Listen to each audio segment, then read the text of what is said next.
नमस्कार दोस्तों, आज हम आपके सामने लेके आए हैं विजया एकादशी व्रत कथा। अर्जुन ने भगवान श्री कृष्ण से पूछा, हे वासुदेव, फाल्गुन मास में कृष्ण पक्ष की एकादशी का क्या महात्म्य हो? मैं आपसे जानना चाहता हूँ, अतः कृपा करके इसके विषय में जो कथा है उसे सुनाइए।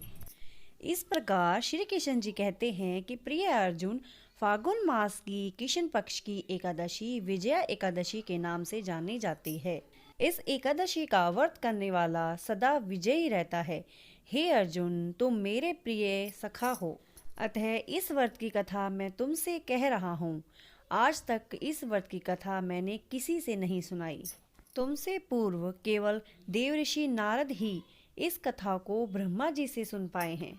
त्रेता युग की बात है। श्री रामचंद्र जी, जो विष्णु के अंश अवतार थे, वे अपनी पत्नी सीता को ढूंढते हुए सागर तट पर पहुँचे। सागर तट पर भगवान का परम भक्त जटायु नाम का पक्षी रहता था।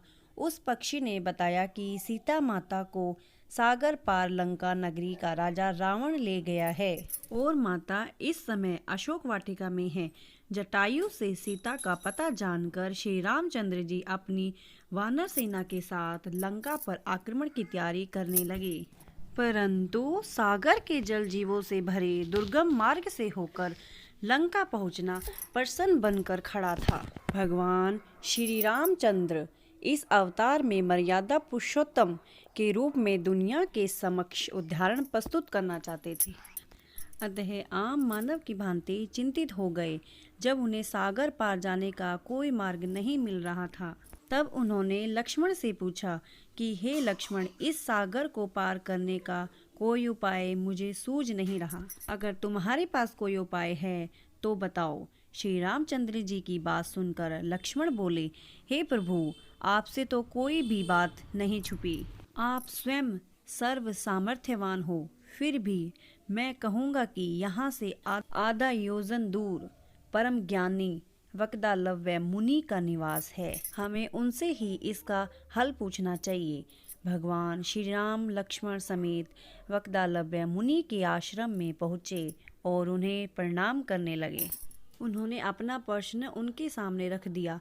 मुनिवर ने कहा, हे राम, आप अपनी सेना समेत फाल्गुन मास की कृष्ण पक्ष की एकादशी का व्रत रखें तथा इसके लिए दशमी के दिन एक वेदी बनाकर उस पर सपथ ध्यान रखें।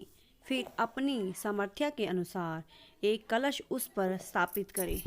एकादशी के दिन उस कलश में आम या अशोक के वृक्ष के 5 पत्ते रखकर विष्णु भगवान की मूर्ति स्थापित करें और विधि सहित धूप, दीप, चंदन, फल, फूल और तुलसी से विष्णु भगवान का पूजन करें। व्रत की सिद्धि के लिए घी का अखंड दीपक जलाएं और विजय एकादशी का पाठ करें और सुनें।